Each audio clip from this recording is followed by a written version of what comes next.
Halo, selamat datang kembali di Moviela Roundtable yang kedua. Saya Angga Tulianto, senior editor Moviela.com yang akan memandu diskusi Moviela Roundtable kali ini tentang produksi film di Indonesia dengan menghadirkan 4 produser papan atas negeri ini. Siapa saja?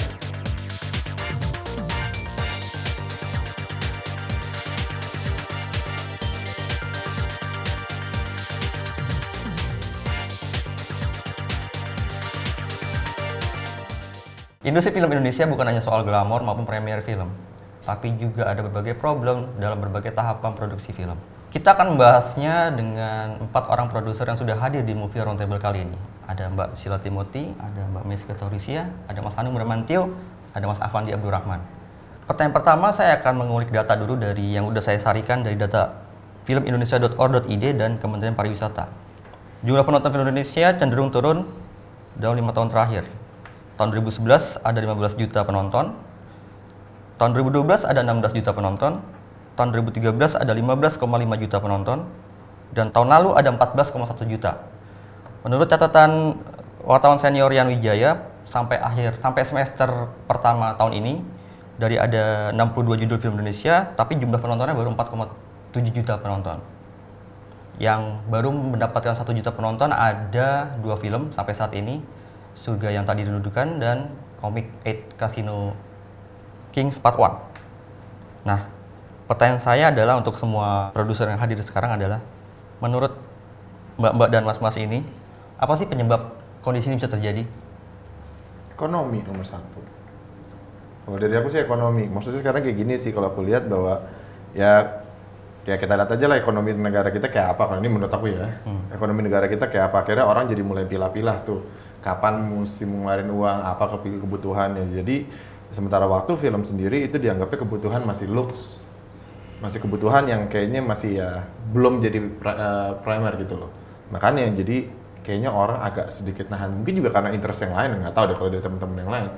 Tapi mungkin juga dari filmnya itu sendiri, dari variasi filmnya juga mungkin kurang, yang ada beberapa yang mereka kurang interest atau malah nggak tahu film itu ada. Jadi kalau sebenarnya sih setuju aja ya. Dan kemarin kita bikin FGD research, sekalian juga ngelihat kenapa sih penonton film Indonesia nih gitu ya. Sebenarnya kalau dari riset itu sih Van, mereka nggak masalah sama harga tiket. Oke. Jadi kalau naik sedikit pun mereka nggak terlalu sensitif gitu. Tapi mereka sangat sensitif, value yang gua keluarin ini worth it nggak gitu. Ya, itu sih banget. Nah, message-nya juga nggak sampai, jadi mereka ragu-ragu nih film apa yang akan gua tonton. Nah, juga karena sekarang kondisinya bahwa bioskop itu letaknya posisinya ada di kota-kota besar dan kebanyakan di mall.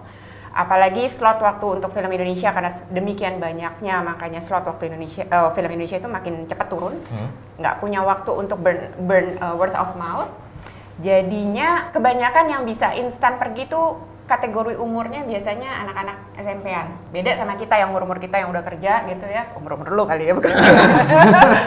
Fanny nengoknya gitu. Saya masih muda loh. Ya, umur saya Apalagi lah. saya. Umur-umur yang udah kerja gitu, jadi kan pasti kalau mau nonton harus baca review dulu, terus apakah orang-orang teman-temannya, peersnya merekomen atau tidak gitu. Jadi PR-nya masih panjang nih gitu. Jadi itu yang menyebabkan beberapa film yang segmented tidak bisa survive gitu. Gue mungkin nggak di bioskop gitu, film-film gue nggak di bioskop, tapi justru itu mungkin gue jadi punya jarak. Dan kalau menurut gue tetap salah satu yang kontribusi juga dengan jumlah penonton itu ya di luar fluktuatifnya adalah memang jumlahnya juga masih sangat sedikit. Toko bioskop itu, tokonya itu masih sangat sedikit. Maksudnya retailnya. Jadi misalnya kalau gue melakukan riset, 35% bioskop itu terpusat di Jakarta. 20% bioskop itu terpusat lagi di Jawa Barat yang kedua. Jadi kebayang nggak, 55% dari total bioskop yang ada di Indonesia itu semua hanya ada di Jawa Barat dan Jakarta. Tapi satu hal lagi yang penting adalah dengan adanya ketidakseimbangan distribusi bioskop ini, orang Indonesia itu dari yang selalu digembor-gemborkan punya 250 juta penonton, yang punya akses ke bioskop cuma 13%. Kalau 13% kita kali 250 juta, itu hanya sekitar 30-an juta loh, by the way. Sementara data penonton kita tahun 2014 itu 15 juta jumlah penonton. Pertanyaannya kan adalah, ini berarti repeated audience. Sebenarnya kita, kalau misalnya kita ngikutin data BPS, yang kita sebut punya buying power itu 15 plus umurnya. Mereka udah bisa side job, mereka udah bisa beli tiket nonton gitu ya. Nah, dari 30 juta itu kan kalau kita lihat 15% plus gitu.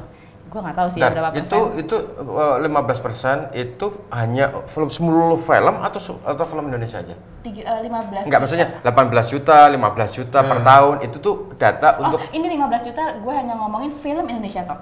Tapi kalau film total 70 juta of course. Jadi 1/4 data penonton. Tapi kalau kita lihat balik lagi, kita punya 13% yang akses ke bioskop. Dari total populasi hanya 30 juta yang punya akses ke bioskop. Kemudian dari total penonton Indonesia dan import 70 juta. Itu mereka udah berkali-kali ya artinya. Kemudian kalau kita turunin lagi ke 15 juta film Indonesia tok, itu juga tadinya dari 30 juta ke 15 juta.